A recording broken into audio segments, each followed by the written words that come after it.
to disrespect the king. Fire! Can't touch it, just watch it.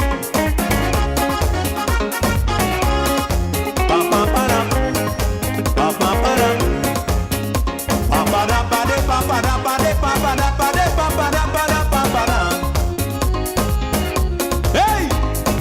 Don't you lay your hands on the anointed, because if you do, you'll have to pay. Never ever persecute the shepherd, because the whole flock will go astray. Last year I tried my best to teach you, but you keep on going on making trouble. You get in like Beelzebub and like you afraid of soul. I really tried to give you some scolding, but you pretending to deaf, you ain't listening. So I come to put some wisdom in your mouth and clean up your soul. So I'm gonna jam you until you say you can't take no more. I'm giving you heart. Harder. We go see who bad. It's harder. All them things you say about me is one thing I know. I come back to rain. King must rain. You can't spoil me name. You have to rain. I'm gonna make you walk like a donkey. I'm gonna make you work for your money. And if you know you can't take the pressure, well, too bad, don't eat your supper. Easy licks you get last year that make you cheche and have you going insane. You could complain, I go beat you again. Hey! Can't touch it, you don't like it, then bite it. Ba ba ba da day, ba ba ba da. I thought you were my brother. Fire! Ba ba da. Hey! Without a reason you come out swinging, like you want to suck a me mass. But with all this scandal that you're making, you ain't even in the kingman class. Somebody really need to let you know the thing you're doing is not calypso. So I find you really rude and out of place, tackling the boss. I must admit you're talented, but I find you getting too swan-headed. So I come in with the rod of correction to fix up your mass. So I'm gonna whip you until you say, Uncle Jambo, please. I'm giving you hard. Harder. We go see who bad. It's harder. I'm not stopping until you get right down on your knees. You ain't got no choice. You must apologize. I'm gonna make you cry like a baby. The people go call you Popo Jerry. I don't get permission from Godfrey to put some blows in your bumsy. So I'm gonna beat you with music, licks you with music, fix you with music. And when you complain, I go beat you again. Hey boy! Tanti! Jambo love you! Papa da, papa papa da, papa da. Can't touch it, just watch it. Papa da pa de, papa da pa de, papa da pa de pa. You need some schooling. Hey! First you start your dotishness with all free, and the porcupine make you look small. Then you start picking and Raymond Matthew. When he give you history, people ball. Because I come back in competition, you start telling people me money done. I'm up in America scrunching, I'm so desperate. But the money for the monarchy, most of it I give to charity. So when you want to open your big mouth, just get your facts straight. Why I'm gonna jam you until you learn to have some respect. I'm giving you hard. Harder. We go see who bad. It's harder. You too bloody ungrateful. You're bound to regret. You're looking for fame. You should be ashamed. Remember I was up in Mama Can. I had to take you by your hand and teach you how to sing in key. But you sing in the same old melody. So much of money you owe me, you never pay me. But you turn around and trying to spoil my name. I can't trust you again. Hey! Trouble day looking for now. Is you who trouble me? Trouble day looking for now. Look at me, I ain't no muscle. Trouble day looking for now. Can't hurt nobody. Trouble day looking for now. Can't murders and fly. Trouble day looking for now. If you think I'm making jokes, trouble day looking for now.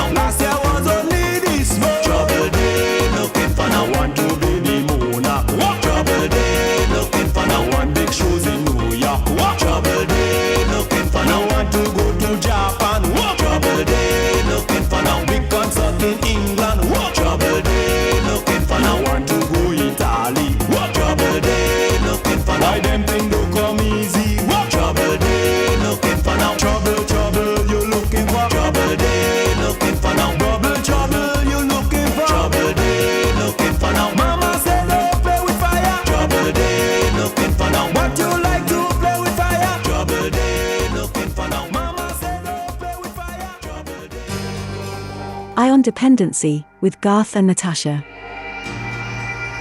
Reality radio, at its best, where every life is a biography. Sundays, at 10 a.m., and exclusively, on I-95.5 FM. And streamed live, on the Ion Dependency Facebook page, and YouTube channel.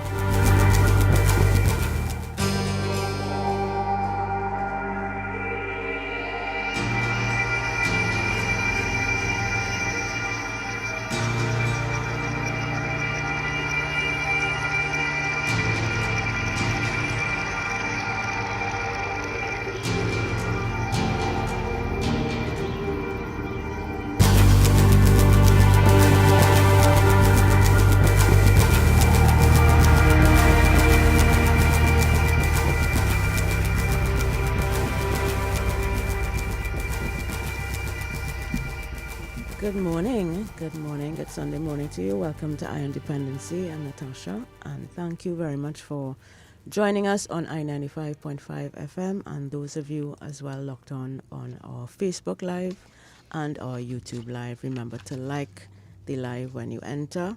It really does help the show. Mr. Garth. Good morning. Morning, Natasha. Good morning, Trinidad and Tobago.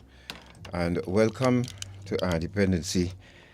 And a conversation we're going to have today is not one that we look forward to at all, at no time. But there are people out there who are struggling. There are people out there who are suffering. There are people out there who are trapped. And sometimes you sit in your space and try to find a way out, only to hear someone who occupied that place you were, and they got out. This morning, this is the attempt to do that. This is the attempt to reach those who are still trapped in that place and don't know how to get out. We have a young lady in studio with us this morning who, and as I said to Natasha, it's the first time, I think in all of these interviews we have done, we've met someone who say, damn it, I am going to speak. Mm. She was, I think is one of the hardest but yet easiest interviews that we will have to do, because she is ready. She has had enough and she wants to tell this story today. If you are or you know someone who is trapped in an abusive relationship, please ask them to listen. And this story is so compelling and long that we may have to do a part two, but let's see how it goes. Good morning, my dear. Good morning. And thank you very much for agreeing to be part of this conversation here this morning, to tell your truth. We know it's not easy, but rest assured that we have an audience who care, they care about these issues, and you will get that support. And this goes for both male and female who are in an abusive relationship right now, and for some reason you're just not going to get out of it, or you don't see a way out. So, Natasha, we come back to you. We take a break, and then we return with Hilda's story here this morning. Yes, thank you very much for that. And as we await as well the presence of Kamika McCletchy, who actually put us on to Yelena as part of the work that she's doing with her NGO, Rise, Woman Rediscover Thyself. She will join us in studio to offer support as well to Yelena as she tells her story, but also to speak a little bit more when she comes about the work that she's doing at her NGO, which is very important. I wanted to also just a plug in terms of the language that we use around domestic violence. And we often say, and I guess it's true, we often say that women or men are trapped in an abusive relationship. And that language actually does not help us to identify who the abuser is in the situation. So we can say instead the person is being abused by or is in a relationship with an abusive person. Rather than saying the relationship is abusive, we need to name the individual, the person that is doing the harm and the person that is the victim. So I just wanted to raise that before we go to a break. So as we do, go to a break. One more thing before we do, and we'll also share with you before we go short piece from Rise, spiritual abuse, restorative justice for abusers. This is where survivors of domestic violence would go into penal institutions and speak with persons who were charged for that and convicted for that crime. Substance abuse and teens, especially on social media. We have that piece to share with you, talking to teens about drugs. Because remember, we still have that problem among us. We do. It's getting worse. And I'm not here this morning to try to embellish anything. At least from us, you will get the truth, and we are not going to hide what we know. We are not going to call anybody's names or call them out, but we have families in this country right now who are suffering. Their mothers right now who, every time they hear noise, they look in front because they put their son in rehab and thinking he's going to jump the fence and come back home. Every time they hear noise, they jump up, hoping it's not him. And they keep praying that they don't get a phone call from the rehab saying that he either ran away or come and pick him up or her up. We have mothers right now, people, the people of Trinidad and Tobago. We have families right now, don't know what to do with the addict. There's a mother walking into a bedroom or walking outside and seeing that addict snoring away on the couch because they smoke whole night or drink whole night and don't know what will happen when you wake up. Let's go to that break. We'll be back with you. Stay right there. So we're going to take a break. Yes, Gil. Line here with this weirdo named Larry. I'm getting rid of him now.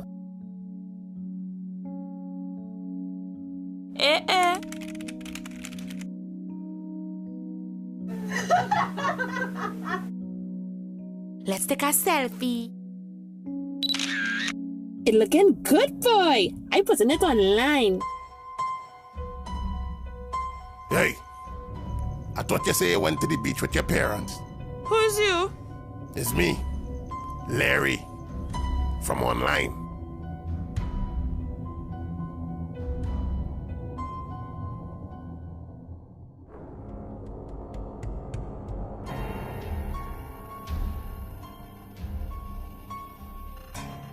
Hola, my name is Elena. Well, it's actually not my real name. You don't really care, do you? All you care about is once you pay your money to my boss that I look pretty, smell nice, smile for you, and let you have good time. Enjoying yourself and doing to me whatever you want to do for the money you paid. What you don't see or know is that I don't get any part of the money you paid. My boss takes all of it. I am forced to work, taking as many clients as my boss tells me to. I am beaten, made to take drugs, and I cannot leave this kind of work on my own.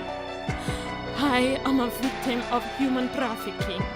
Please, por favor, help me.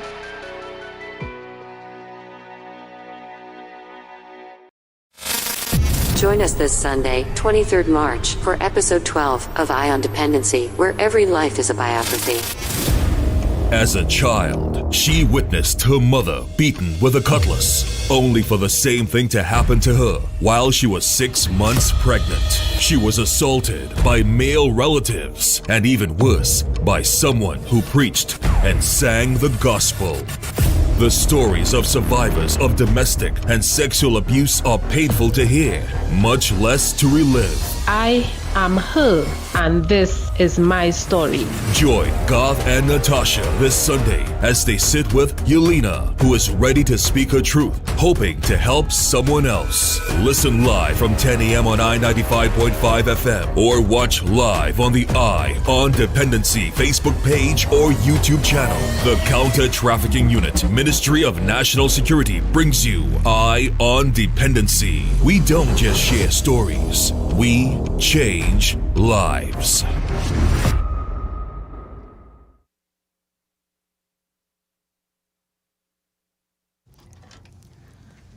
Thank you for staying with us. This is Eye on Dependency, and again, we are visiting the issue of domestic abuse. And again, we have a survivor who is here this morning to tell her story.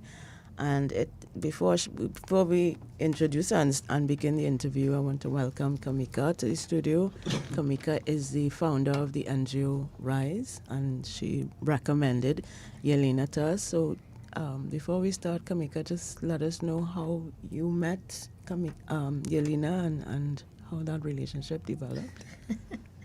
Good morning, everyone. So thank you, Gat and Natasha, once again for having me.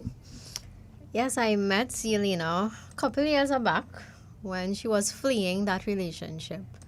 And because of the persons that brought her to me, it was like it had to be done now. And I took her into my home, something I know I shouldn't do. But I just knew in my heart I should take the chance with this girl. I needed to. And I took her and her kids into my home. So that's how we met. So, Elena, let's start here. Tell us about this journey of yours. Let's start with growing up, because we want to make a connection with, there's a saying out there that, or there's an understanding in some cases that some women end up with the husband that their father was, or something to that nature, right? So if that they model the relationships they see with their parents or the adults in their lives. So if your father was abusive, you somehow end up with a male who is abusive. And we want the men out there to understand too, this is not male bashing we're doing here. We're talking about relationships, whether male or female. We just want us to do better. We want people to do better, and we want people to experience better, right? So how did you, let's start with growing up. What was that like? Growing up was extremely hard. Mm-hmm. I had a mom who was always angry. And as I got older, I got to understand why she's always angry, because my dad used to abuse her. And for the simplest little things, just yesterday I remembered one time where we lived, I think we were the only ones in the back that had a fridge, and at a time one of the neighbors asked to store something in the freezer. And my mom started to get on with my dad and say, I would throw stale pea in it, things like that. And my dad beat her so bad with a cutlass just for saying that. She had a very bad mouth. And the slightest little things, he will beat her so bad. So he beat her for sharing ice? No, she did not like the neighbor that he was storing something for. Oh. So she said she would have thrown something in it. Right. And that got him. He was upset that caused him to beat her with a cutlass. So he went and get a cutlass and come back. Correct. And how old were you then? Let's say probably around 10. So how much of that did you see growing up? My mom left when I was 14. So I saw a good bit of it, let's say about 10 years. And was it a violent incident that caused her to leave, or was it something that she was... Yes, the years of abuse that she endured, that would have caused her to leave. And was it just you, or did you have siblings? I have a sibling, but at the time it was just me, because I was told that my brother, we don't have the same dad, but he had run away being abused by my dad. That is what I was told. I cannot say if that's for certain, but that is what I was told. So he ran away early o'clock, so it was just me there to battle. So let's go back more to the foundation. How often would you have seen them in conflict? I would say every week. Every Sunday. Sunday? Why Sunday? I don't know. That seems to be the day when everybody is at home. Mm-hmm. Mm-hmm. Yeah. And did it affect you, especially your academic journey, your schoolwork? I would say it did, because that's all I saw. That was all that I saw. And one time I when I was old enough, I said, I don't want to ever face something like this. I would never allow anyone to hit me seeing these things. And it happened. What about your studies? Did it affect the I was school? not able to focus. I did okay at school, but I could have done better had I been in a better environment. And what was the relationship like with you and your mom? It was not good. She was always angry. She was always angry. She was extremely angry. She would quarrel for the slightest thing with me. I didn't have somebody I could talk to. If I had, let's say, probably an incident at school, I can't come home to speak with her about it because she's always angry because of the abuse that she's going through. Right. So you had no support really? Absolutely none growing up. Not from school either? No teachers recognize anything? I don't think at that time I knew how to speak out. So I just endured my situation at home and come to school, and that was it. Yeah, I never really thought about speaking out to anybody, to any teacher, nothing like that, no. What about friends? Neither. But did it cause you to get into fight in school? Were you? I would not say, no, I cannot remember offhand, being in fights at school, being aggressive like that. As I get older, I can remember being in secondary school, I would have been like that. I remember in junior sec, the boys will be boys. And I used to kick them in the groin. The first, as you come to me off in any way, that would be my reaction. That would how I would react to the boys being boys in junior sec. And that was my self-defense in a sense. But you were ready to defend yourself? Yes, I was. And you think that is from what you saw at home? Did your mom defend herself when she was attacked? I never saw her then. No. So she just stood there and took licks? Just took it. On the floor, he would be beating her and she would just be there. Beating her with what? Cutlass, his hand, a belt, yeah. A belt? Yeah. Long time they has the huge leather belts. Yeah. Long time, yeah. We had one of those. Wow. So no neighbors, nobody intervened in that situation, not even for her or for you? Because of the way that she was, nobody didn't really like her. So, in a sense, they might say she looked for that, So nobody didn't really care to intervene. Wow. Yeah. If you're just joining us, you're listening to Dependency, and we are speaking with Yelena, who's telling her story of her journey through childhood into womanhood and some of the abuse that she saw. Now, you see, why I want to stay here for a minute, because a lot of our adult life shaped by what we see growing up, right? And I saw some of it. I know my family, especially my siblings, they may not like talking about it, but I know what I saw.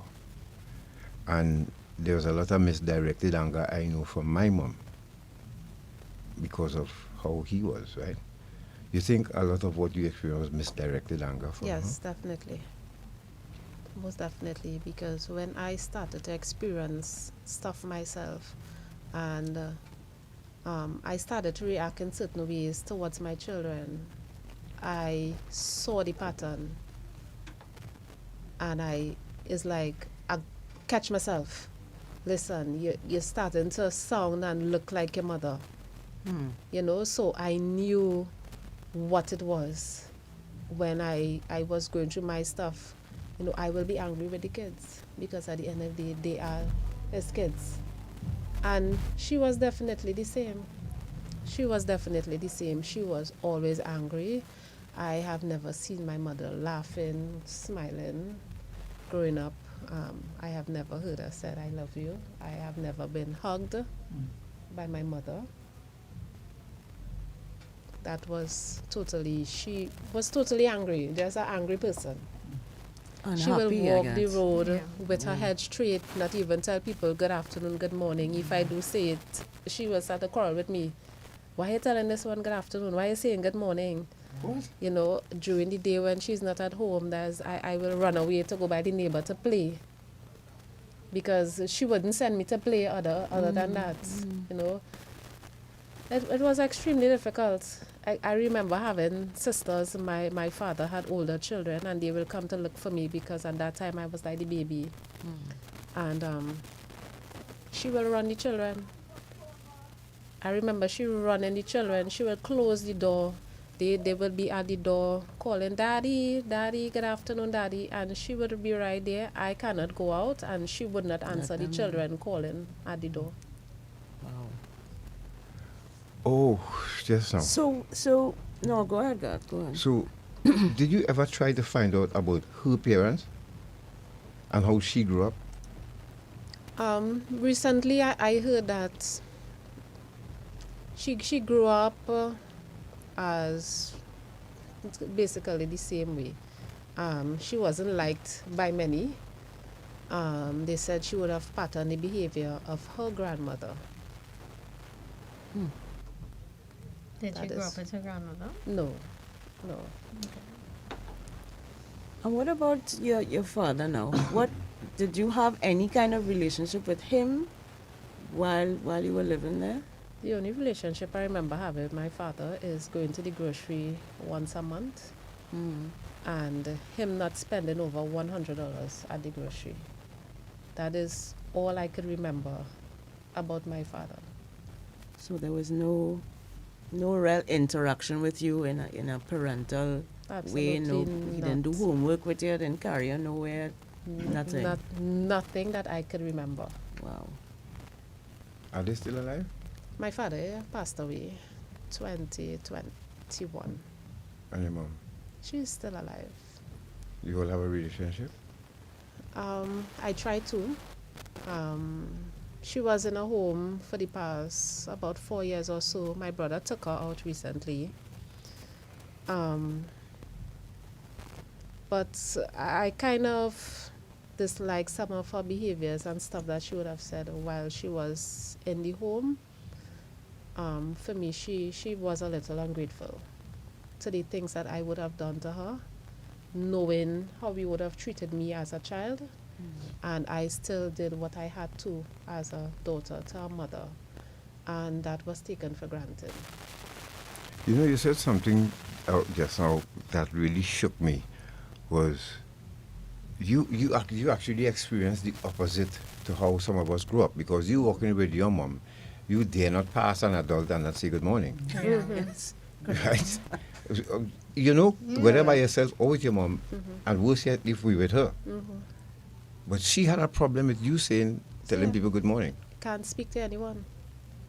But you know, God, what I've realized is that, you see, shame and like fear, people cover that up with anger. So probably because of, you know, the licks, the beatings, and neighbors hearing and all of that, there is that shame. And to hide the shame, people use anger. So I'm always angry. Don't talk to me, you don't have to like me. And that hides how ashamed I am to walk the streets the next day. And even making sure that, Yelena, don't speak to anyone. So there's no reason for you to connect with anybody here, so I don't have to face the shame. So she had a problem with the village raising the child. Yeah, it's probably, I'm saying, probably it's coming from a place of shame. That makes sense, because you don't really want to see how the abuse is affecting you personally as a woman, as a mother. You know, and you put on that mask to hide how deeply hurt and sad and angry and unhappy you are with your own life. And this is what you know show to the exterior, but to go to the extent of creating that environment for your own children. I suppose I'm assuming it's a form of protection. She's protecting herself by being like that, and also trying in her own way to protect her children from that kind of shame and isolating yourself really from any kind of interaction with other people. So Elena, let's go back to this. So what did it feel like leaving home? How did you get to school? Did you have to travel? You could have walked to school? We took the bus. Where we live, we had lived Aruka, and we would have to catch a 5 o'clock bus every morning. 5 a.m.? Yes. Right. And who would prepare you for school? My mom. I remember, I think I have to wake up like 3 o'clock in the morning to get ready for school. What? Or to Coco Composite you was going or something? What do you mean 3 o'clock? What do you mean 3 o'clock? My mom is an early riser even till this day. I mean, I saw a missed call from her at 3:48 this morning. I don't know what reason she'll be calling me at 3:48 this morning, but yes. Because she had worked in Maraval at that time when I was going to school.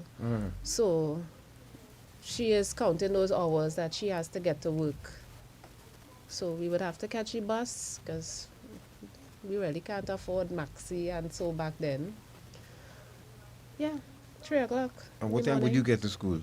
I am the first one every single morning. So you reach I am reaching before the security. So, wow. And your school starts at 8, of course, right? Correct, right. yeah. So you reach just the school by 6? Just before 6, yes, I am at school. And you have to, just be there. I remember one morning, I'm not sure the name of the square because I went to St. Ursula's Girls. So the square up on that side, and a vagrant ran me down because I had to walk up to the maxi stand. The Marvel maxi stand, my mom will just stop there, she will go her way, and I will walk from there to school. And one morning a vagrant ran me down. And I literally had to jump the wall and run behind the school to get away from this vagrant at that time of the morning. And your mom was nowhere inside, she gone? Of course not. She gone to work. Did you all talk at all? I mean... No. She was never a listener. You could never speak to her about anything. Never could ever speak to her about anything. But you know, God, they refer to that as reactive abuse, right?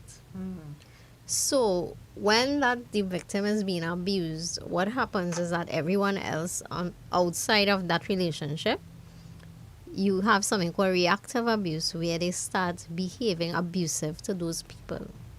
Because you can't behave like that to the person you really want to. So you're directing it to other people. And I'll tell you a story. During the years of my abuse, there was a period of time, let's say the middle, where when I'm outside of the home, if you do anything untoward towards me, I would start to carry on in a manner. I would start to curse, carry on. Like they used to say, that little girl is the Incredible Hulk, because I would just turn into a different person. If my best friend was here, she would tell you that. And I would get on really bad. That's reactive abuse. And I recently learned about that a few months ago. So it happens to people who have to really bottle up emotions. They direct it outside. If you're just joining us, you're listening to Dependency, and that was Kamika McCletchy. And we're speaking with Yelena this morning, who's given us a real eye-opener here. This is, I mean, you know, we see children in school, we see them walk the road, we see them end up on videos in some way, and not understand there's a foundation that that creating all of this. So what prompted your mom to finally pack up and leave home? Did he leave first, or did she leave? She left first. I believe she called my grandmother for a place for some back home at a certain time for lunch. So she know what time she have to pack up and for us to get out. So when I came up, she was packing. She was all packed for us and ready to go. So that was how she left. I was 14 years when she finally left. What was what prompted her to decide finally? Did she tell you or did you know? No, she didn't tell me. She didn't tell me. She wasn't a person to really talk about her feelings. Did you ever ask her, Mommy, why you and Daddy always fighting? So No, you never did, because I already know she's not someone you could have spoken to. And how did you feel about this very sudden exit from a place that held so many, bad memories for you? Did you feel relieved? Did you feel happy or glad or to be honest, worried? I think I had no emotion, and I believe that would have been just how things were. I wasn't allowed to have emotions. So, what sense having an emotion, even if I was sad, I would not have been comforted. So, I really had no emotion towards it, none whatsoever. And when you finally went to your grandmother's place, did things change? Was it a little better? Mom was the same. The same. For me, it would have been better because now I'm around family. Right. My grandmother was amazing. She took care of me. She would ensure that, if my mom don't give me something, that she would. So, yeah. But my mom was definitely the same. She did not change at all. She would have just redirected her anger to the people that we are around now. Yeah. And this is her mother? Her mother, yes. Right. So, but were you a little more relaxed, you think, in that environment? Yes, I was. Because you had... Yes. Your grandmother, at least, yes. as a buffer. Yes, I had my grandmother and my aunts as well, who were supportive. No. What about when you finished school? You still... I stayed there, yeah. Right. Now, did you attempt to... Because along the way, I'm sure you would have met one or two young men who would have been interested in you and, want to be boyfriend and girlfriend and kind of thing. Did that happen, and how did your mom respond to that? It happened. My mom, nothing changed with my mother. She was one way, and that is the person that I know. She never wanted to interact with anyone. I remember, I think my first boyfriend, she had a very brief conversation with him, and that was just about it. But she would always say, those men are good and things, but she would say it in a way that I know she's angry about what she has been through with my father. So she would believe that everybody come wrong ain't no good. That's how she would put it. Yeah. So she don't want to hear, she don't want to see nobody, she don't care how good you is, how good you can be. She don't want to hear. Did your mom ever have another relationship after? No, she did not. And she wanted exactly that for me. What? Yeah. That you would be alone as well. Yeah, alone and miserable like her. Yeah. Yes. Yeah, because when it ended with my children father, she was like, I don't know why you don't stay by yourself. You see me, I never get back nobody. I was like, wow. You were at a certain age, we are not at the same age, so it's obvious, Yeah, that was her mentality. Okay, so we're going to find out now about when you started a serious relationship, and you, of course, it went on to having your first child. So we're going to have a break, and when you return, we're going to look at the second journey of Elena's life, about how her relationships now started to almost look similar to what she saw growing up. You're listening to Dependency, right here on I-95.5 FM, live on the Dependency Facebook page and YouTube channel. We're going to take a break. We'll be back. Stay right there.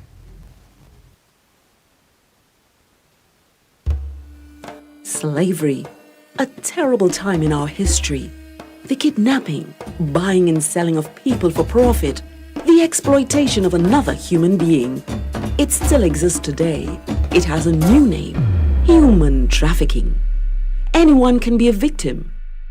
There is forced labor, sexual exploitation, and domestic servitude. Human trafficking is a worldwide problem and an emerging concern for us here in Trinidad and Tobago. If you know of or suspect human trafficking activity, call the counter trafficking hotline at 800-4CTU or 800-4288. Human trafficking is a crime. Identify it, report it, stop it. A message from the Counter Trafficking Unit of the Ministry of National Security.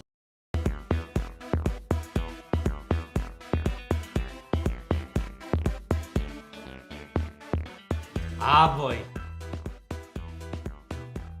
Feel like going and buy myself a senorita tonight. Nah.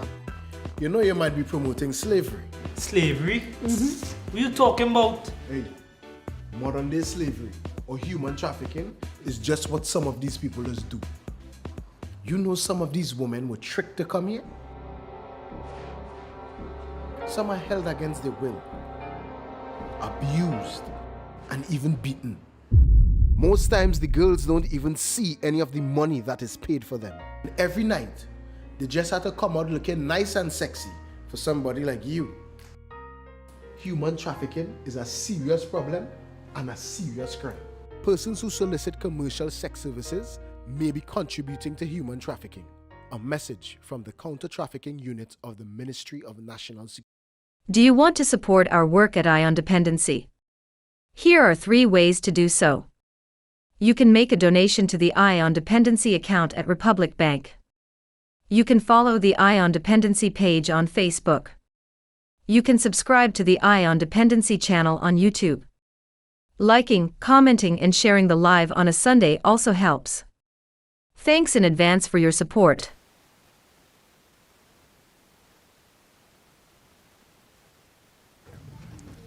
Thank you for staying with us. This is Eye on Dependency. We're talking about domestic violence with a survivor, 2 survivors here, Kamika and Yelena, and Yelena just went through sort of the earliest part of her life and her life with growing up with, seeing her mother and father relationship and her abusive father and her mother's reactive abuse, as we just learned that term, towards her and everyone else in the family. So now your mother moved you out of that situation, with your grandmother, older teen, and getting into relationships and so. So tell us about how you met your children's father and how that relationship started. I think we would have met just me, Lyman, outside by the road with a couple friends and somebody who used to pass regular. That's basically how we met. No fancy romantic story. So that's how we met. We started to talk. I met his family. The first horrible experience I had was early o'clock. And I believe that I was extremely afraid of this person, because if these things would have happened early o'clock, no children in the pit here, why did I stay? I was extremely afraid of this person. I remember one time I went and was going out with his cousins, and he came and he was like, "Where you going? You're not going anywhere." And he put a gun to my hand. And there was nothing that anyone could have done. For them, it was almost a joke. Yes, Hey, hold boy. up, 1 second. Was he the holder of a licensed firearm? Not a licensed firearm, no. And you didn't think about reporting it or anything? I did actually. I did report it. I did went to the court to get a restraining order. And No, not so fast. Just hold on. Forgive me, right? Because because people listening will ask asking themselves the same question. This is an illegal firearm to start with. You reported it. What happened to him? Because it's illegal. absolutely nothing. All right, carry on. Go ahead. So how old were you and how old was he when this happened? I believe that he was about 4 years older than me. Right. And you would have I been... was around 20. Okay. Or 21, yeah. So this was early in your relationship, right? Very, very early. And I tried to get out because I remember going to the court to get a restraining order. And I was discouraged by one of his cousins. She said that it would only make things worse. How? What do you mean? He did this in front of people? Yes, correct. At his place or your? It was his grandmother's place. It was like a family home. Right. What was their reaction? It was funny to them because they probably are accustomed seeing this behavior. They probably knew that he had a firearm. So it was like funny to them. They was just like, boy, what are you doing? What's going on with you? Nothing. It's just like that. Nothing that anyone took serious. And what prompted this behavior? That I was going out with his cousins. So he knew the people you were going out with? Yes. And yet he decided. Yeah. What was going on? Stink and dirty? Probably just a party. I can't even recall where we were going, but I know we were going out. The cousins and I. So it wasn't like he was concerned whether you're going stink and dirty and you're going to get... It wasn't that? Nothing like that. I don't even think in them times stink and dirty was nothing.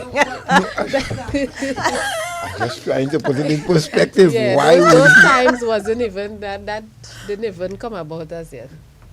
But he just decided to put an illegal firearm to your head. Correct. You reported it. Yes. Nobody came to check to see if you were speaking the truth about this illegal firearm. And nobody was alarmed at the fact that a firearm just appeared out of nowhere. No. I guess That's why I said they probably knew that he has a firearm, and so nobody was not alarmed. I tell you the literal, like, boy, what's going on with you? You know, stop that, we're going on so far. Yeah, and that was just it. It wasn't like, oh my God, will you get that gun? You have a gun in the house? It wasn't like that. Nothing like that. Okay. So you went to court and... I was discouraged by one of the cousins not to go ahead with it. And I listened to the cousin because she said it will only make matters worse. I tried to break communication by not speaking with him, and that didn't work. What happened? He came where I left. Did you get the order still? Did you get a restraining order? No, I did not get a restraining order because I did not attend the court hearing. You just decided to listen to your cousin? To his cousin, Right. And that just went on. You got... I lost my train of thought there. I was going to ask. So you didn't pursue it. But you still tried to break ties with him. Yes, you still But tried. he was very persistent, and he had this threatening way about him. So that's where I made the statement earlier that I believe I was scared of him because I could not have break that relationship even as early as it was. Because if he was so brazen to threaten harm to you in that way, in front of people, he clearly has no regard for you or your safety. Correct. Yeah.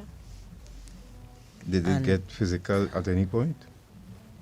Not at that point in time. The only physical it would have got, he would have thrown a bucket of water on me. If putting a gun to me at that time wasn't enough, he would have gotten a bucket of water and he would have thrown it on me to ensure that I do not go.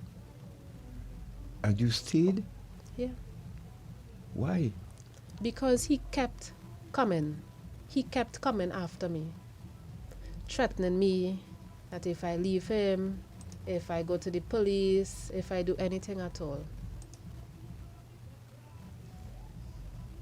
This is at home, and you were still by your grandmom then? Yeah, I live by my mom, my grandmom then. Did you tell them what happened? No. You think that was a wise move, Kamika, by her not telling them? Of course not. Because when you speak out, that helps you. But what happens at the time is that you think if you speak out, you're going to be in more danger.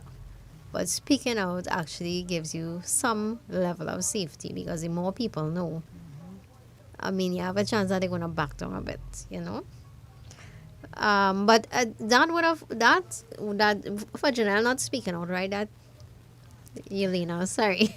That came from really what she grew up in, seeing her mom not speaking out. Right, I was just about to... Right, and always that silence, that element of silence always being present.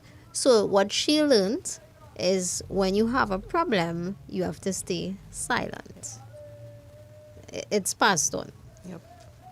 And also that the harmful or aggressive or threatening behavior of the men is accepted and is laughed away and is condoned, really, because if someone were to pull a gun on me, I would think that people around me would be concerned for my safety, right? But no, they protected him, the abuser, and this is unfortunately what causes the person who's being threatened to be silenced. No, Because this- you don't want to risk everybody who is protecting the abuser to come after you. And that's the thing, we normalize abuse in Trinidad and Tobago. And everything is a joke, everything is funny. Now, was he employed, this person with the gun? Was he employed? At the time, yes, he was. Okay. And I'm talking about 9 to 5, regular 9 to 5. No, he had a trader. Okay. Yep. And so you ended up still having a baby for him, a child for him. Not one, but two. Really? And what was that like now? Terrible. Terrible, terrible, terrible. The abuse never stopped. And it was like I was so afraid. Probably had nowhere to go at times. Don't know where to go. I mean, I would have moved in with him. And I remember one time I left like about 2 or 3 in the morning and had to run to the Marval police station. That time we lived Paramin. And if anyone knows Paramin to the Marval police station is not a stone throw. Yeah. And that hour of the morning, I had to run down to the police station for rescue. And I went back. So why you had to run for rescue? Because I was being abused. So you were how long on were you pregnant? At the first instance, I believe I was around 6 months pregnant with my daughter. Mm-hmm. And I can't even recall what the arguments used to be about. And I remember him beating me with the cutlass while I was pregnant. I think that was when I was trying to move out at one time. And even after that, I went back. Even after that beating with the cutlass, I went back. No, he planned you while you were pregnant. While I was pregnant, yes, ended up in the hospital the following day. Did the doctors suspect? What was that like when you got to the hospital? To be honest, I can't recall what I would have told them. Because I was just always fearful. It's like I knew nothing else. I always fearful of this person. And even after the relationship would have ended, I was harassed and I was tormented for at least 10 years after the relationship would have ended. I would have moved many times, he would find me. I would have changed jobs many times, he would find me. So I was always uncomfortable with my life. And he made that statement. He said he will make my life a living hell, and he did just exactly that. He did exactly that. Every relationship, if I'm with somebody, I don't want any man around my daughter. You know, men love to say these things. Mm-hmm. Women too. I don't want no next woman around my children. He was like, you know, I don't want no man around my daughter, but you as the father, not around, you know. And so every relationship I have is always something. It is always something. I was always fearful. I always have to be looking around over my shoulder. I remember one time I was in a relationship where he came in. We were at my grandmother's home. And he came in to the home and attacked me in front of my then boyfriend. And my then boyfriend gave him a good beating. And his family were upset.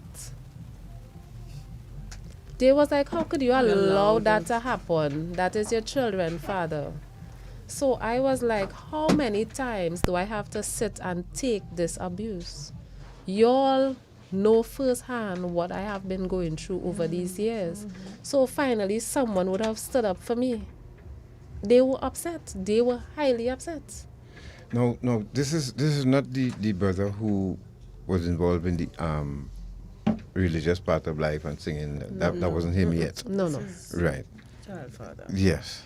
And so, and the family was upset that somebody protected you from the licks. Correct. You see how this thing is perpetuated and it may never stop. Because when and his mother involved in all of that too, right? His mom, no. His mom lived away. So Right. his mom, but she knew what was going on.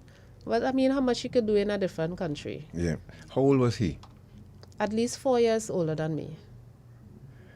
Was it insecurity or he didn't allow you? I would believe is that because I literally had no relationships, no friends, no relationships with family. The only relationships I would have had it was with his family. The only place I would have gone is by his family, nowhere else. I cannot remember going out, having a time with none of my friends, not even visiting my mom, nothing like that. I was completely isolated. And for him, it would have been a recycling of what he saw growing up as well, because his father was equally abusive, wasn't he? Yeah. Wow. So it's a really, this saying is a vicious generational. Yes. It's a generational curse really being passed on. And you, and even despite it, you got pregnant a second time. Yeah. Now, was it planned or it just happened? It just happened. I would admit that I did not want to keep it because of what I was already going through. But here she is. So the first time you got pregnant, how did your mom respond? Her exact words was, get rid of it. She came to the hospital. I was at the hospital for, I can't even recall for whatever reason. I ended up in the hospital early in my pregnancy, and she came and she told me to get rid of it. Did she explain why? No, just those were her words, and that was it. Get rid of it. I tell you to get rid of it, get rid of it. You think it's because she saw the same pattern with her and Could have been. she didn't want you trapped? Could have been, yeah. But her delivery was completely off, how she presented it. Because, for instance, to my children, I mean, I would not want them to go through the stuff that I would have dealt with. But I always pay attention to my delivery with how I bring stuff across. So her delivery was get rid of it, and that's just it. That's all were her words. And what, sorry, go. Just to stick a pen in here, it's children today are not the same as when we were children. Children today are very much smarter, they're very much aware. Right. And I always stress on the fact that even when we tell them you should not do X or you shouldn't do Y, I always stress that we need to communicate and explain to them what is happening, why you should not do this. So they have a full picture and a full understanding. Like in Elena's position, she was just told get rid of it. And probably got, as you said, her mom did see signs. Because when you survive, you are able to spot signs easier than everyone else. But probably she had that communication and was able to speak to her and explain to her, listen, I'm seeing this. It may have been different, but just as Elena said, the delivery, just saying get rid of it. Nothing behind it. It's important for us to really talk with our children and help them to understand stuff, not just give them commands. If you're just joining us, you're listening to Dependency, and we are speaking with a young lady here who has been through a lot. in her life, and I think maybe you have a career in helping people now understanding these situations. I mean, you look very simple, you know, and humble, and yet you run into at least two of what you saw growing up in your other child. So you decided. How old were your children when you decided to leave?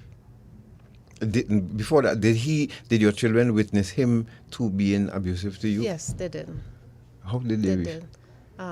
My son started to show the same abusive reactions, not towards me per se, but in school. Some of the things that they would have complained that he did, or how he would have an outburst, would have been a pattern to his father.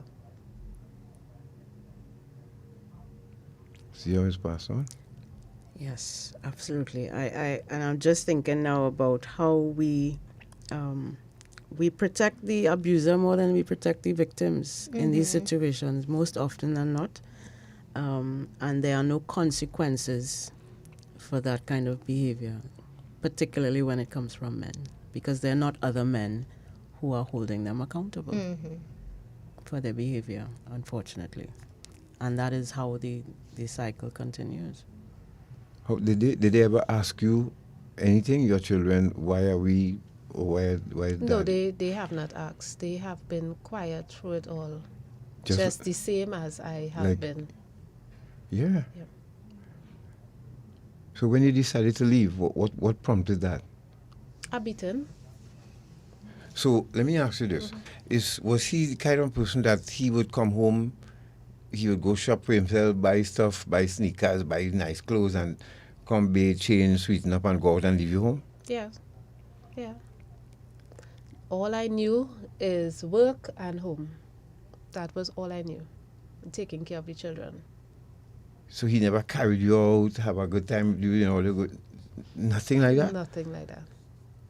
Same thing your mom experienced, right? Yes, same exact thing. So and you would see him come home, you know, he went here, shop there, buy this, and Yeah. pull off the tag, put on clothes, put on perfume, and leave. And did you ask him anything, or? Ask, no. You can't ask anything. No. I'm shocked, right? You hear why? Because I never, even so, you know, I never treated anybody like that. But it's just shocked to know that we have, and he's not alone, you have hundreds of men like that out there, really. Of course. So you were just home with your children, and he going out having a good time. Yeah. And did you ever question it? Did you ever try to find out? No, I never did. I guess, did you suspect infidelity too as well? Yes, I did. And you never asked a question? Never ask a question. Oh, she will do that, God? Never went through the What pockets, do you think the never went response through to the... that would be? Next. What do you think the response to that, her questioning him and his behavior, what do you think that would... No, I know the response, but still I had to ask. I mean, you know, at least some point in time, at least, okay, 1 weekend, 2 weekends, 3 weekends, I ain't going away, you dressing up and going out. And I come in too? I put on my clothes, I come in with you too. Where you going? Where you going? You have a right to come anywhere with me? No. You didn't ask that? You didn't try? No. You just humbled Because yourself? I already know what the outcome would be if I were to ask a question. Oh, jeez. You decided to leave, why? Because of the abuse, I think when I decided to leave, I mean, I had to seek refuge in the police again. And I think I would have gotten a court order to move my stuff.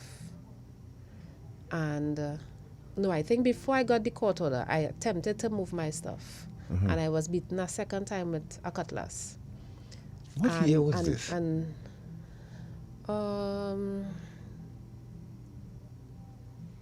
2010.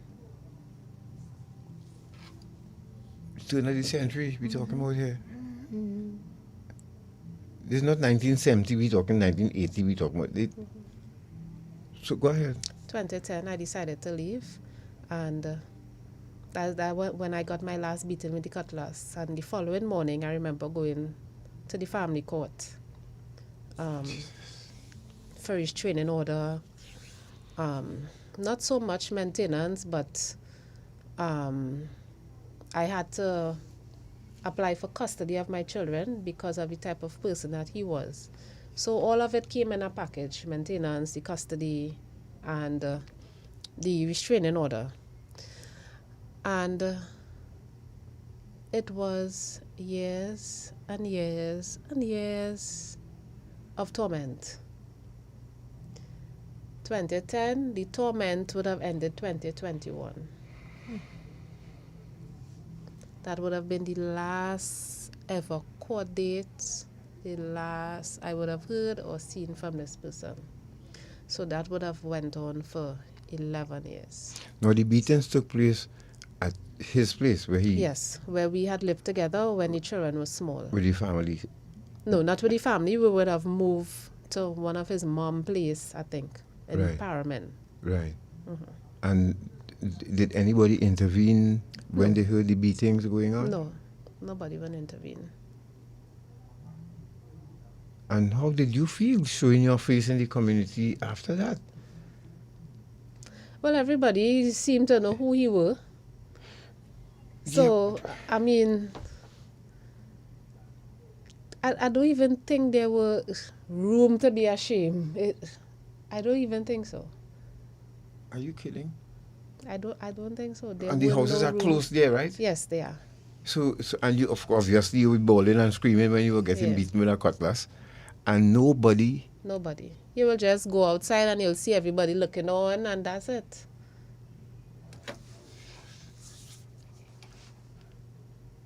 God, why are you so shocked by this?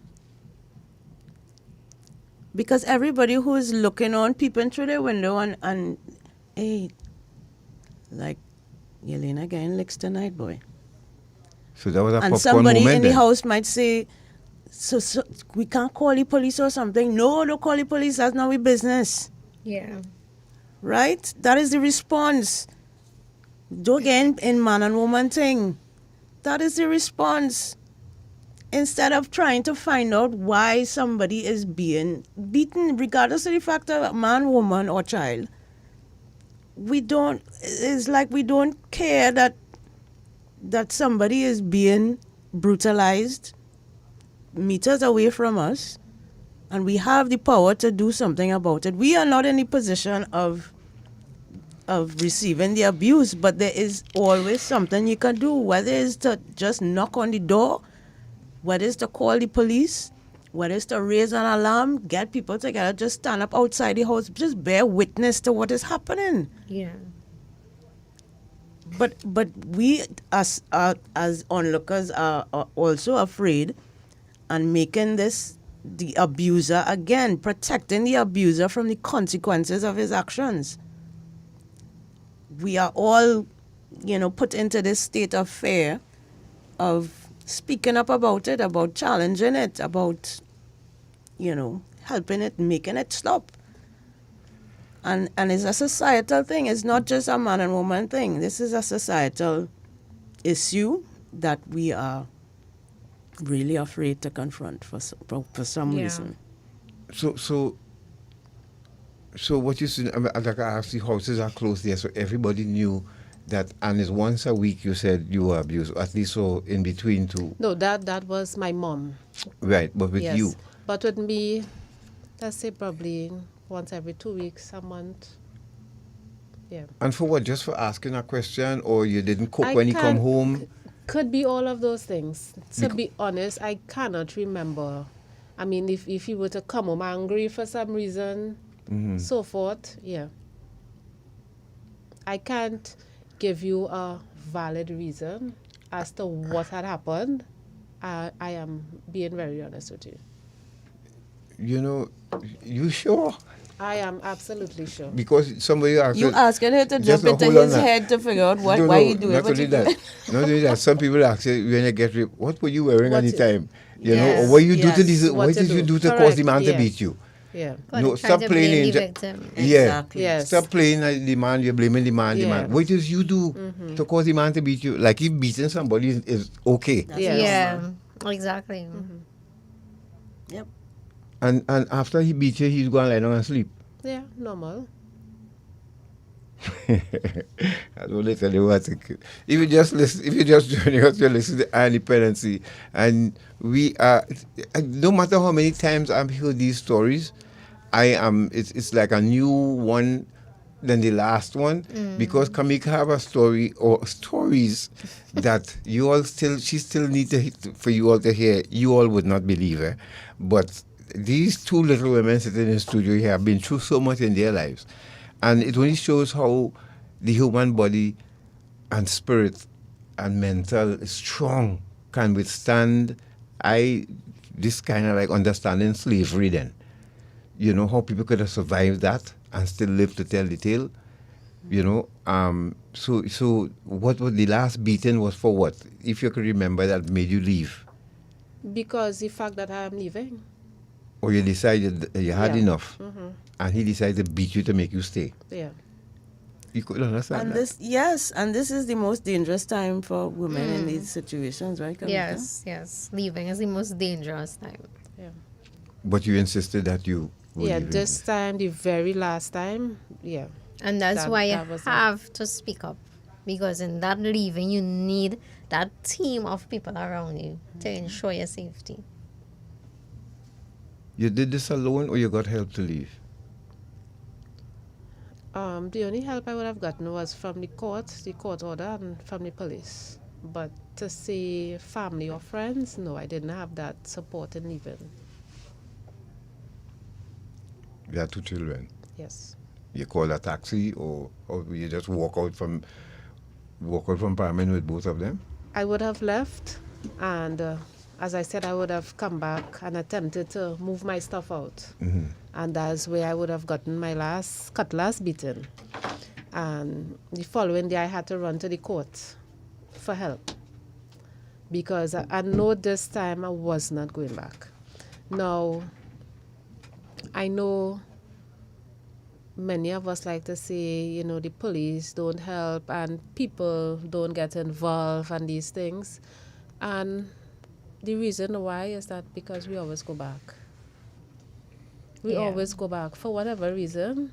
I remember one time I heard one of the officers made a statement the morning where I had went down to the station, and when I had to finally got the court order to leave, I remember the police saying, wait now, we didn't come up here and had to rescue you and you gone back. So you know that's how they react.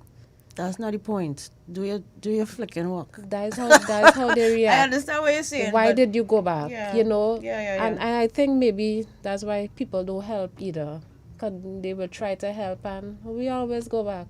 And you see, that is why we need to really have more programs, more training. Yes. So the public at large could understand why victims go back. Yes. Because if you could put yourself in other people's shoes, then you have more empathy. Yeah. And you understand the going back because of X or Y. So you know how to pump up your support, you know? Yes, correct. Because there is a reason. It's not because you like to be planast. It can't be that. Yeah. It is because of the psychological hold that this person has over your life. Something called trauma bonding. If you're listening, you should go look it up. Trauma bonding. Psychological, warfare is going on here. Because if you are in this situation for years, there is a level of I don't know what if it's Stockholm syndrome or something to that effect. That causes the person to be attached. For some people, I would say sometimes it could be your first and only husband for years and you don't want to leave. Sometimes this person is supportive financially and you need that financial support.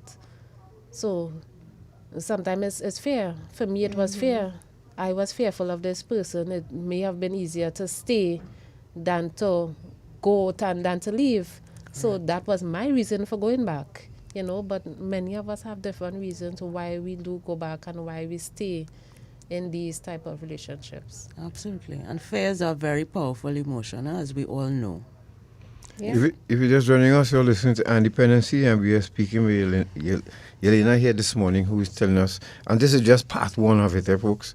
You know, this is why I said earlier on that the human spirit and body is so strong, and we don't, you know, what we can endure is sometimes beyond our imagination until we find ourselves in it and have to survive.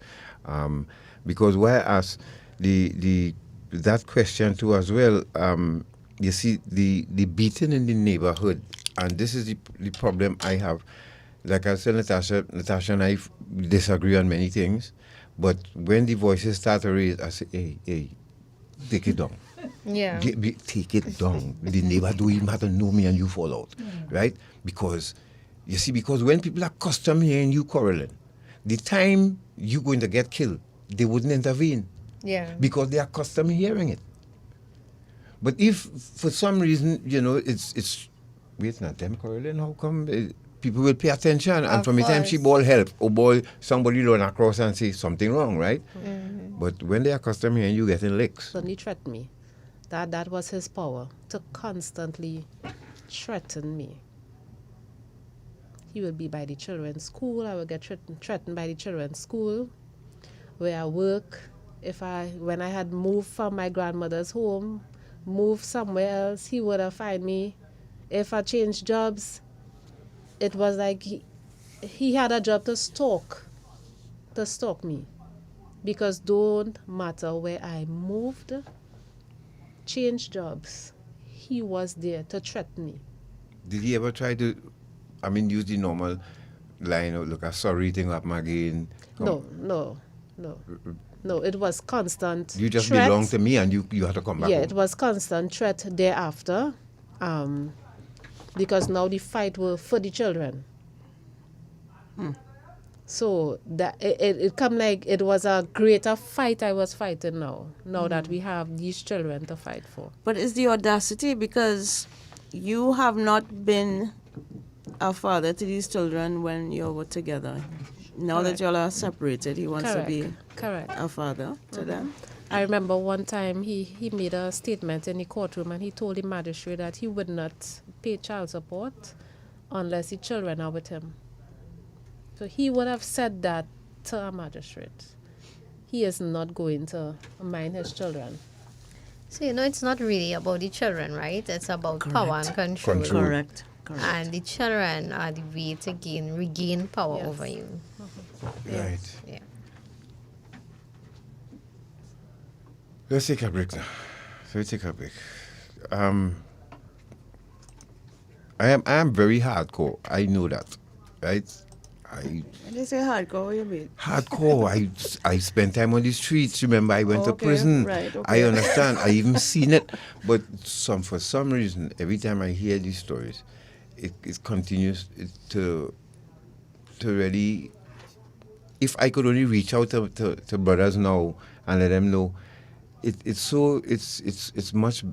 better to have a harmonious home than have a wife sobbing, and when you come home, she instead of she happy to see you, she's scared.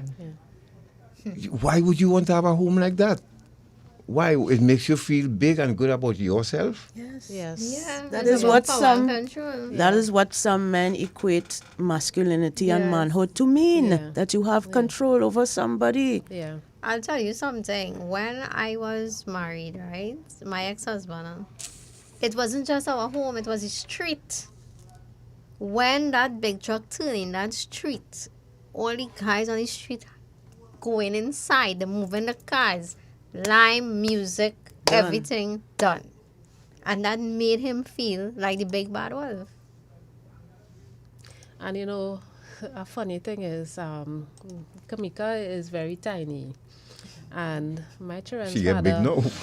My children's father is just as tiny as Kamika. So by him being like that and abusive, that makes him feel bigger of a person. Absolutely. Yeah. Oh, so he was kind of insecure about him. So the only way he could have is felt by that power. being loud and cursing and being abusive because he was tiny. Wow. And of course your children saw that. Yes. Your son and daughter saw that behavior. Yeah. Did you see your son heading in that direction? Yes, I did. What? His behavior and his outbursts, he would get angry, and the way how he would react with an anger, I would see the same as how his father used to react with anger.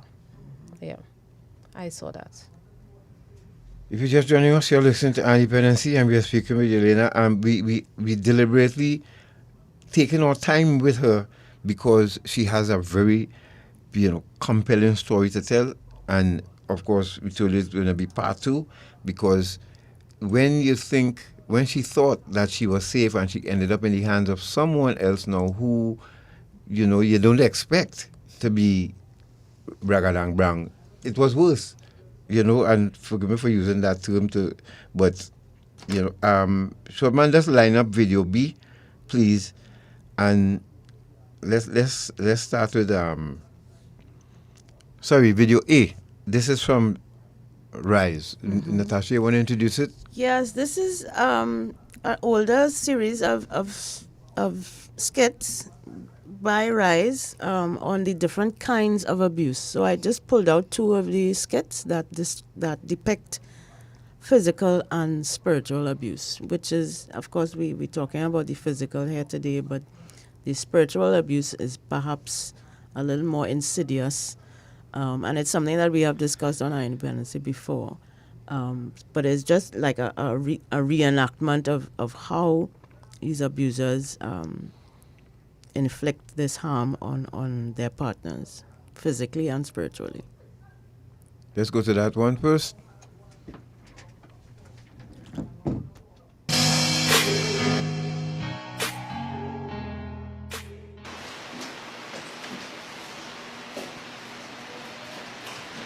Babe, you see my wig? No, You sure the straight one that I had on? I haven't seen your wig. I come inside and I was that thing right there. Well, this thing I'm trying to hurry up so we could go and then. Where you going? What do you mean where I going and we have a wedding to go to? No. We don't have a wedding to go to. I have a wedding to go to. I don't understand. What do you mean you don't understand? What you don't understand? We have the girl and a wedding to then? No, we don't. I have a wedding to attend. Oh, so I'm not going. No, you're not. What's wrong with you, boy? What do you mean what's wrong with me? You feel I forget the other day when we went out, all them fellas and them was suiting you? You feel I want that again? That is embarrassment. No, I don't nothing though. Listen to me. I don't want all that talking. Have a seat on the chair. Have a seat on the chair.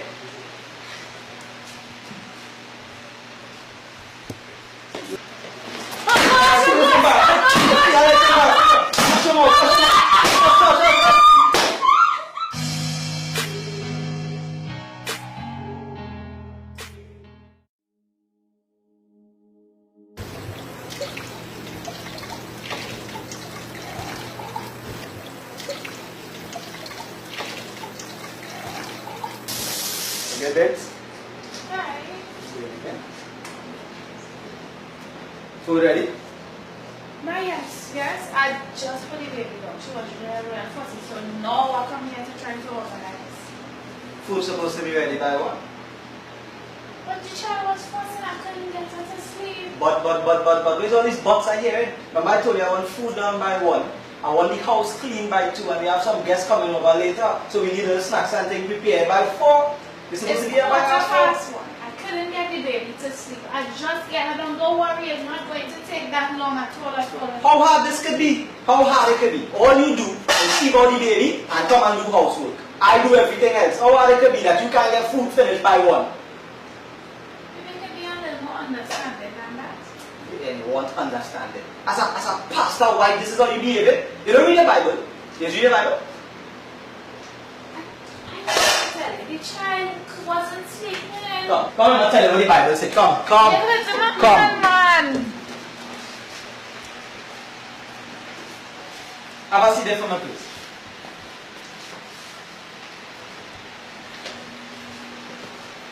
Ephesians chapter 5, verse 22.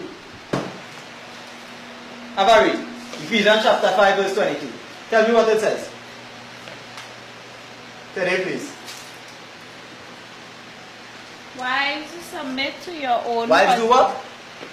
Submit Wives submit. Go ahead. to your own husbands as to the Lord. You know what that means? It means what I says goes. So if I want lunch finished by 1, the house ready by 4:30 for our guests, it needs to happen. What more I need to say?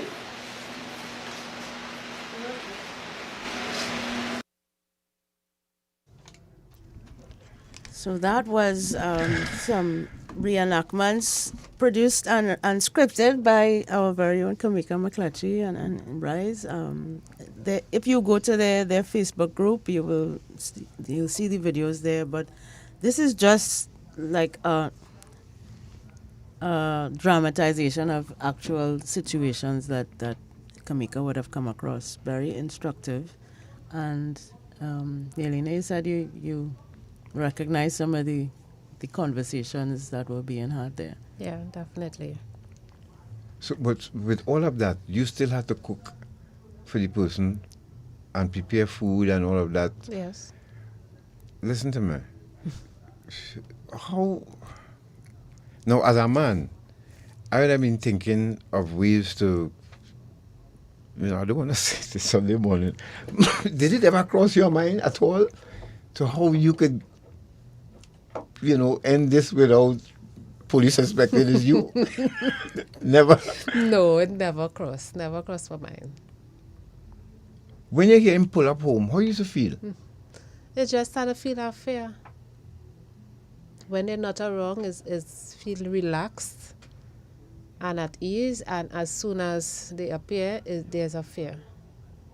Even after, even the 11 years after, I mean, I will just have to hear his name and I will become so angry, because it took me a very long time to overcome this fear and anger. So at a point in time, even if I just hear his name, I done furious within myself. Let's go to B. Yes, video B is an excerpt of a video from Vice on HBO, and it is about a program that is happening in some prisons in the United States that is offering restorative justice approach to domestic violence abusers. And of course, I don't know if this is a practice in our prisons here, but it kind of hinted to me these men have faced the consequences of their actions. Your abuser has not to this date. And how many abusers have not been held accountable for their actions, and how many have been put in a situation where they have to admit to the harm that they have caused, deal with it, and speak about it. Speak openly and honestly about how it may have affected other people's lives, how it has affected their own lives, and where that came from. What did they witness growing up, that kind of thing. Because we have never had, on Iron Dependency, the privilege to speak to someone who has been in that position. Guys, you have any idea why that might be? What? Why we've never been able to interview an abuser? Because some people are not ready to admit that they've been an abuser. This is why we started Independency, and some men out there, like, for instance, and somebody just sent me a message, there are some women who also think that if my man don't beat me, he don't love me. You ever heard that? Yes. Right. I actually helped someone like that. I actually helped a young lady like that. Right. No, I would like to hear from that person why you think that to show love you need to get licks, and your man beating you shows that he loves you, or your husband beating you shows that he loves you, right? And then there are some men think that even though you say no, you mean yes. Yeah. Mm-hmm. I don't know where they got that from, but remember, and I always go back to the prophet. There are some people who think because they married to you, they put a ring on your finger, whether you want to have sex or not, I taken it. And you cannot report me because I'm married to you. And incidentally, that is still a law on the books in the Commonwealth of Bahamas, believe it or not, that the Sexual Offences Act in the Bahamas says that unless the man is not your spouse, then it can't be considered rape.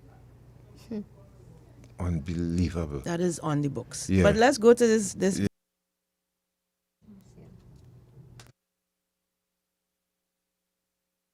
Is it? Is it? No.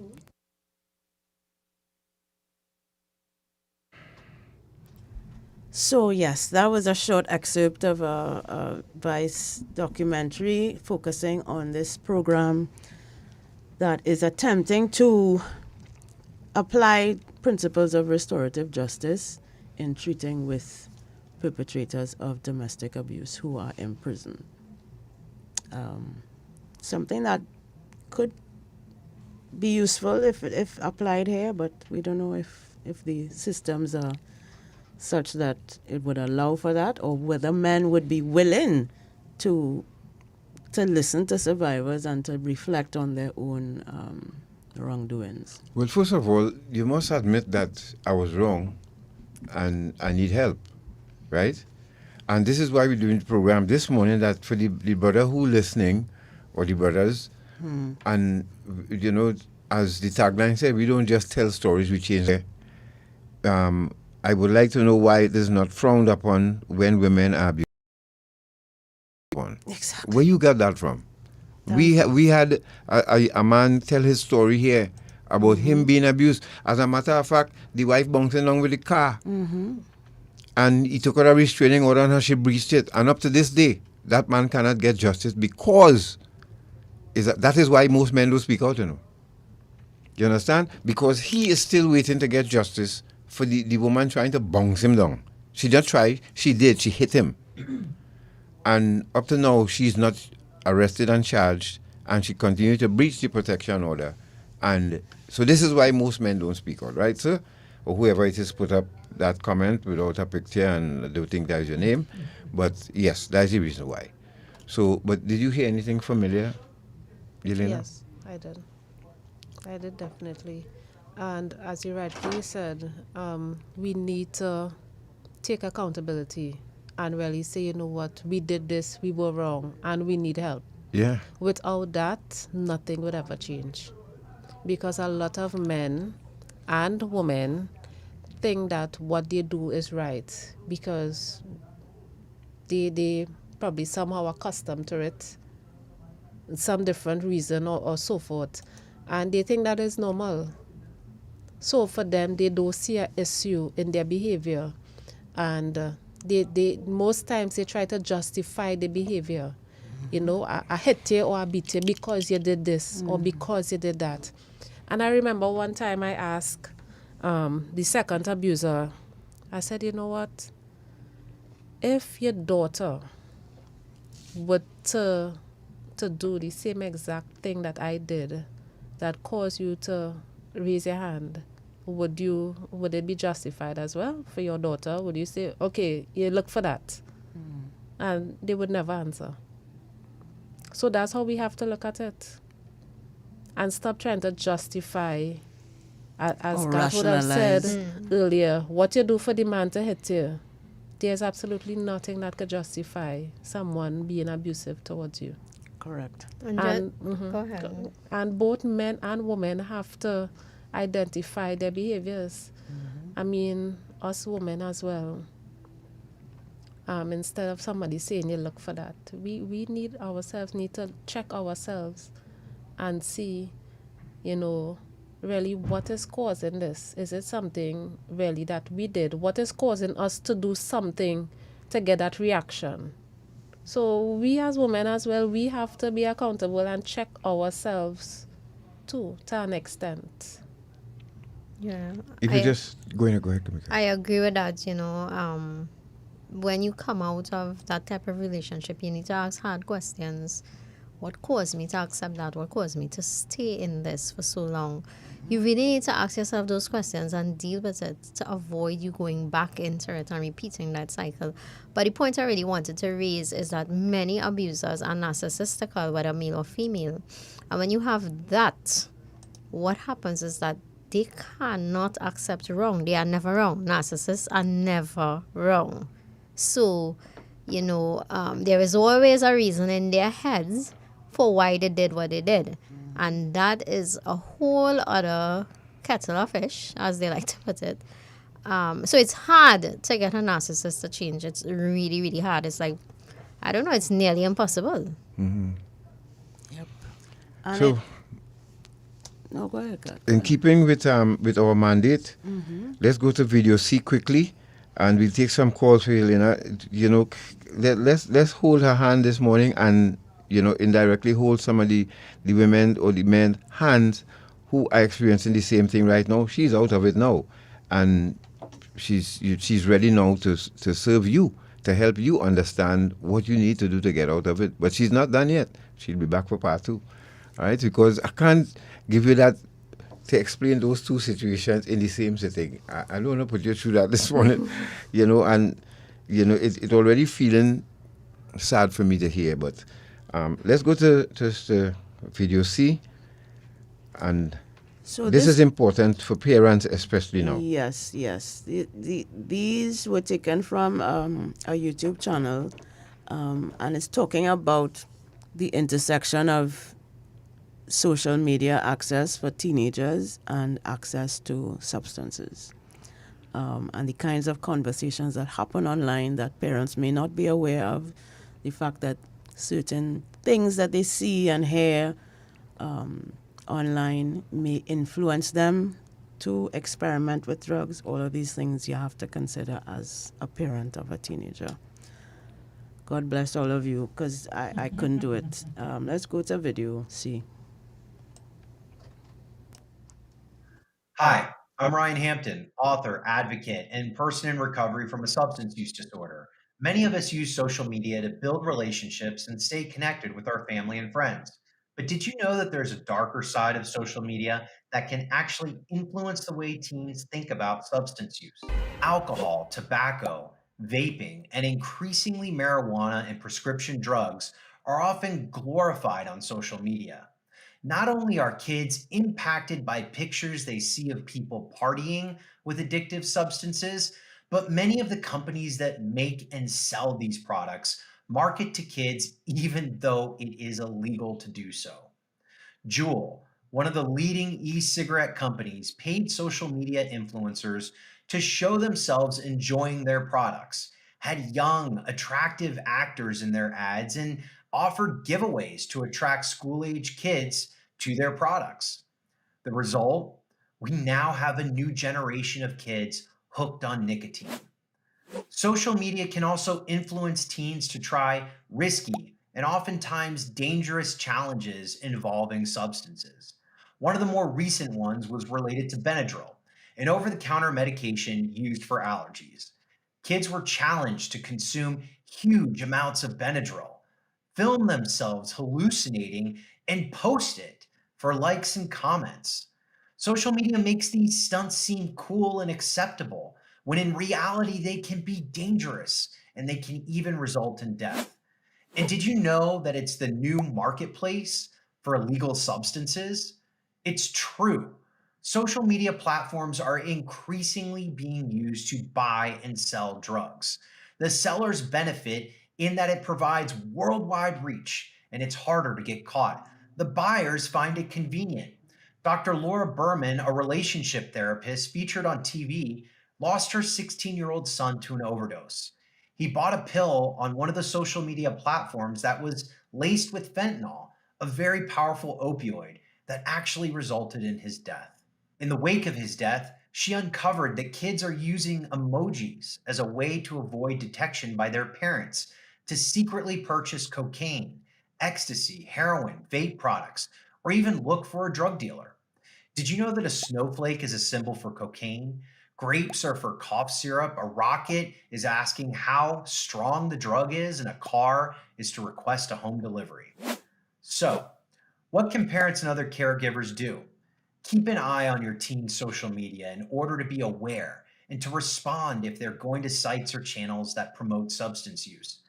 Asking about and checking out who they follow, what they think of challenges, and the kinds of pictures they think are okay to post can be good conversation starters. Helping kids think through the consequences of challenges is really important despite their desire for more likes, more DMs, and more comments. Likewise, talking over the potential danger of interacting with people they don't know over social media is another worthwhile conversation to have. It's important for kids to know that social media is a powerful way to present their unique personality and their interests to colleges, to coaches, and to potential employers. Parents can help their kids learn that what they post can come back to haunt them when it comes to important relationships, their dream job, or other important goals. A good tip is to encourage them to get in the habit of waiting a minute and taking the time to look over their message before posting to avoid sharing impulsive and regrettable messages or images. Let me give you something to think about. What does your teen's social media presence say about them? What does your teen social media presence say about them? These are the things that parents have to consider in 2025. I do not envy you. You'll have the most difficult job in the world.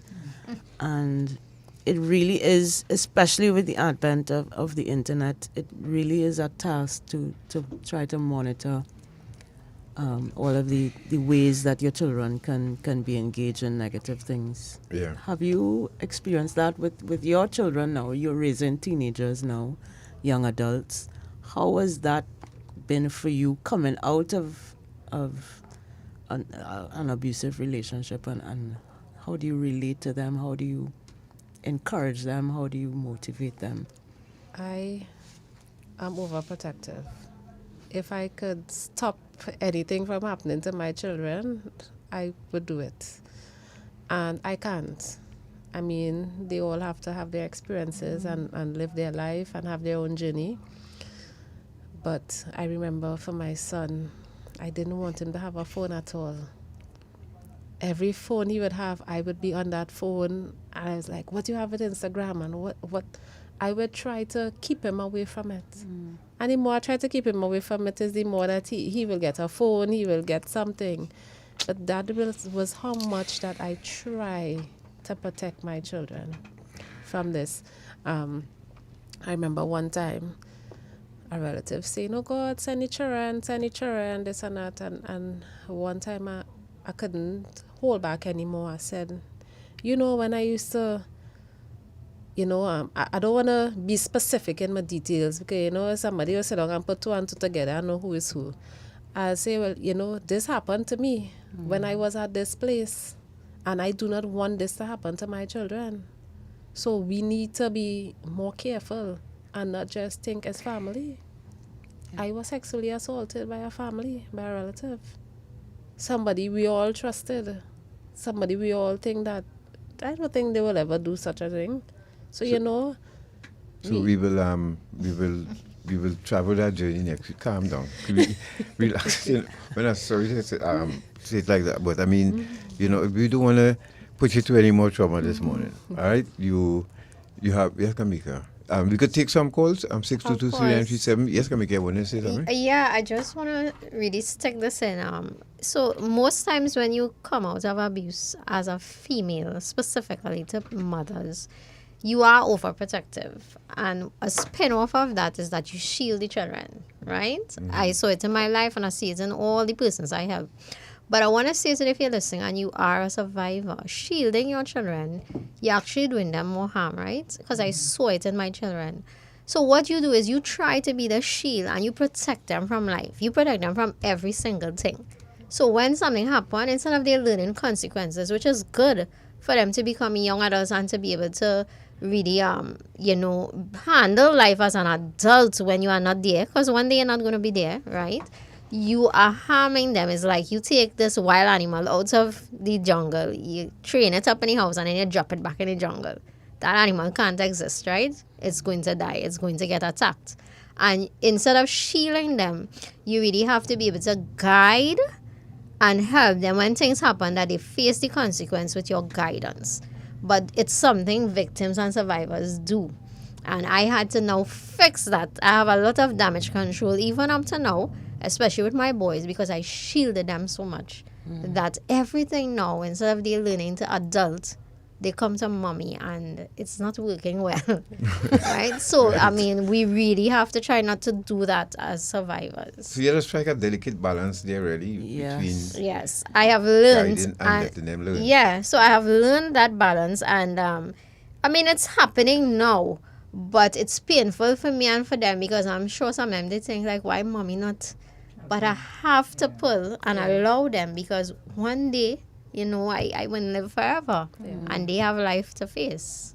And to make decisions and choices for their own lives. 622-3937, good morning. Good morning to you, Garth and Natasha, and your two guests. Now, forgive me, I have 2 questions to ask, and if I don't know if these questions were asked already, because I tuned in a bit late.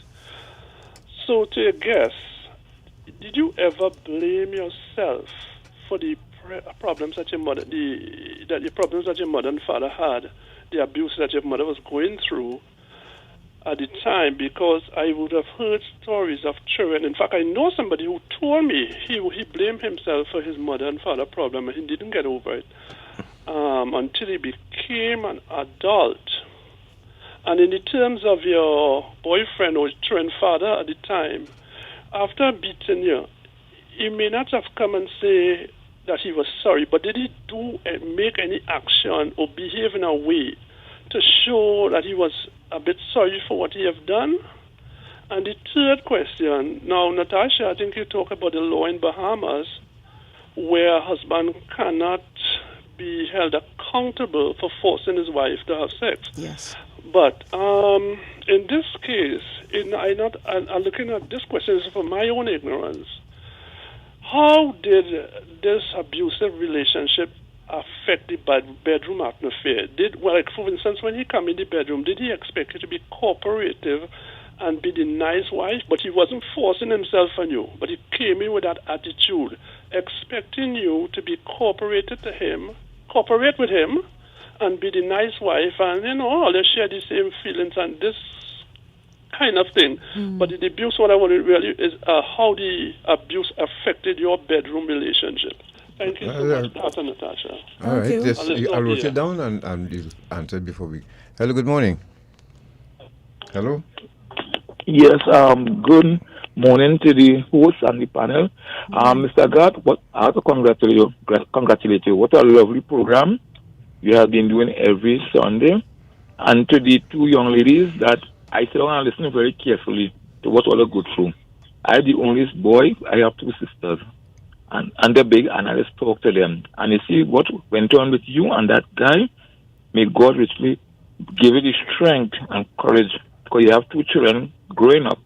And I won't like them to fall in that same trap, So I'm asking you asking God to give you the strength to go through what you went through, and I'm listening to what you have been saying to part 2.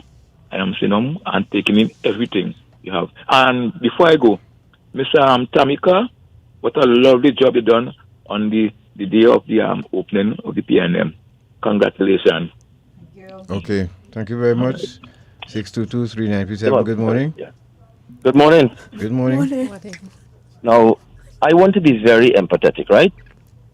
But when we have a problem that continues to go on year after year after year, 1962, Ma, who might be alive now, was going through the same problems that these ladies going through. We get to 1995, we get to 2005, and women are still in the same situation and circumstance. Why is it that women can't find an appropriate solution for a problem that is going on with women all over the world? Why is it so complicated? The woman who have 2 children and living with some man and he's abusive or whatever. The woman in 1962 is grappling with it the same way that the woman in 2025 is going to grapple with it. So from since then to now, women have not been able to come up with a solution for something that is such a simple problem. We're sending rockets to the moon and all kind of stuff like that. Hold on, sir. Hold on 1 second, please. Yes, go what ahead. do you define as the problem here? Who is the problem? Okay. Is the Let's woman who understand getting something. abused or the person who is abusing her? The man who is abusing her. Who's the problem? Well, Who is the problem? We have both parties are the problem.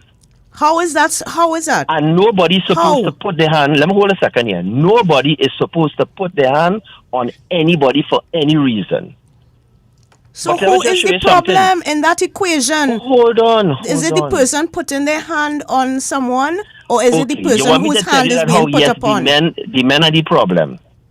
But the men who are the problem, the women continue to entertain them in their nonsense. And then what the woman is doing also is she's going to the police and stuff like that. And the police will tell you that many a times when they decide that they're going to take some appropriate action, it is almost as though she just wanted him to be cautioned because she don't want him to be locked up and she don't want him to have to suffer consequences for his actions. Again, I'm going to ask you this again. Who is the problem in this equation?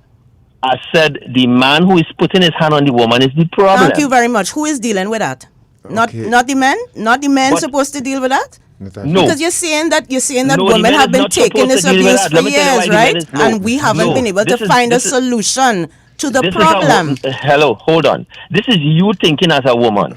The men, listen to me. If you are having a problem as a woman, you cannot expect the person who is creating the problem for you to solve the problem. This is how women think about stuff. And let me just say this, a lot of women have to stop doing things in their own self-serving interest and do things that make sense. Wow. Thank you very much. Thank you. You see, this is the attitude that a lot of men have about this issue. We heard it in the clip. If 85% of the women who are persons being abused are women, and 85% of the perpetrators are men, whose problem is it?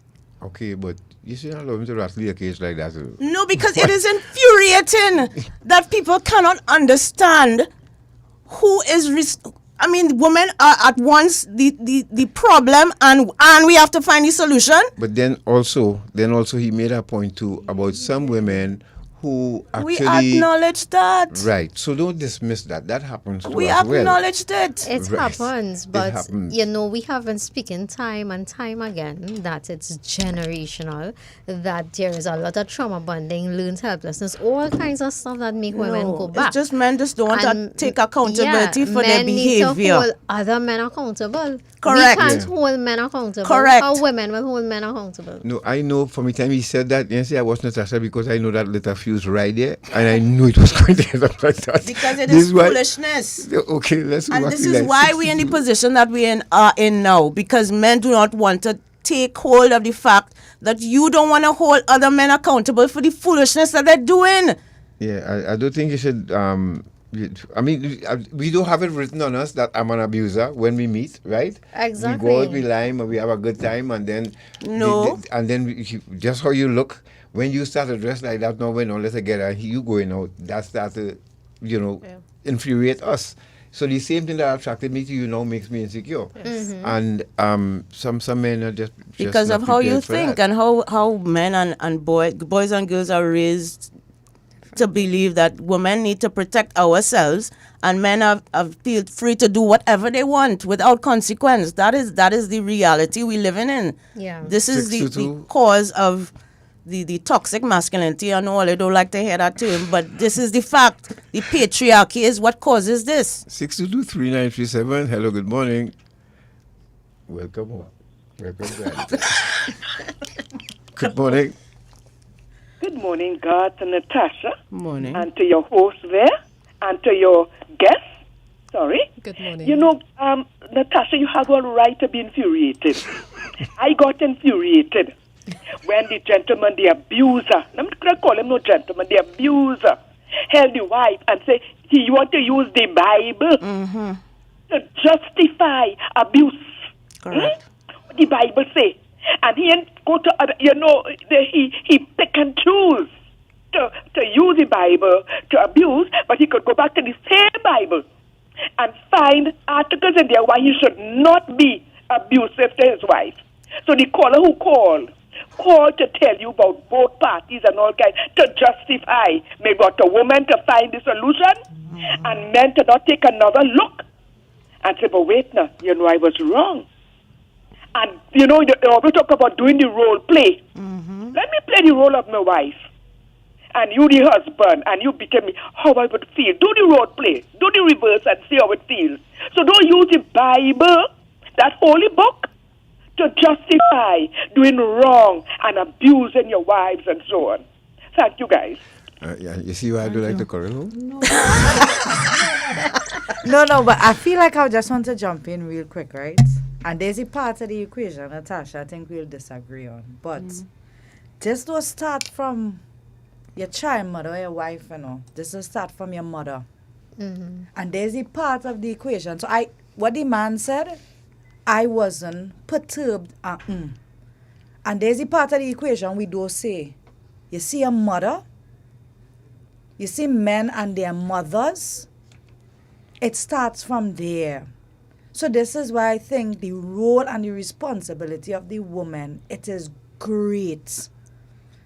Because you can't tell me, mommy ain't see certain things. But again, Tamika, we are putting the burden back on the woman again. But as the responsible parent in the equation. Natasha, the reality and we're not putting the responsibility on men to be fathers and care for their children. The reality is, men have constantly dropped the bar. And when they drop the bar, the responsibility becomes the mother's own. Exactly. So if you are not responsible for this individual, of course I am going to look at you. Like I often tell my mother, they will never say unique grandmother or unique grandfather. They'll always say, it's because of Unique's mother. She is how she is. The responsibility is mine. But again, that's wrong. But the reality is, that is how it is. And again, men are not stepping up. Drop the bar. Exactly. This is it. So then where are the fathers? Okay. Why is it always Could the we get mothers? Elaine to answer one question before we come up? Because we just have about 3 minutes. Sure. But at least one of the questions we need to the push for caller this program asked. to start at 9, I said it out loud. We need to push for this to start at 9. How was he expected you to be loving and nice to him in the bedroom and do all the womanly things in the bedroom after most beating definitely. you? How did you feel doing that? Not good at all. It felt like cheap. Yeah. But you had to. Yeah, I had to. And if you had refused, what would have been the outcome? They will still take what they want. Okay. All abusers, no such thing as refuse, they expect you to still do your wifely duties in the bedroom, and if it is you refuse, as Elena said, they're gonna take it. Whether your body is responsive or not, they're going to take it. Wow. Yeah. This is a conversation we'll continue next Sunday, God's willing. Yeah, Kamika. Well, Kamika has some big announcements. Kamika is you want people to know. You want to save it for when you come. I'll save it for when I come. All right. Okay. So folks, this has been once again another life-changing episode of Our Dependency. I still always marvel at the strength of the human being, especially women. You all are remarkable. I don't know if a man ever lived through being beaten every single day of his life with cutlass and all of that. If that's unique, most time you hear it happen with women. And that wouldn't happen because that wouldn't happen. And you all live to tell the story, So, and mental health, or the mental health of some people is, sometimes is amazing how they can cope with things and come out and smile. Because getting licks and coming out and walking the street in your neighborhood, everybody know you just get licks. And to keep a straight head and face and interact with people and not feel to take your own life, that's amazing. And to the Calypsonians who listened last week, I want to let you all know, sort of an apology. I didn't let you all down. I wanted to have a conversation with somebody who cared about the mental health of Calypsonians, the people who provide entertainment for you all every year. Yes. That conversation did not happen. I'm going to do a TikTok later and speak further about it.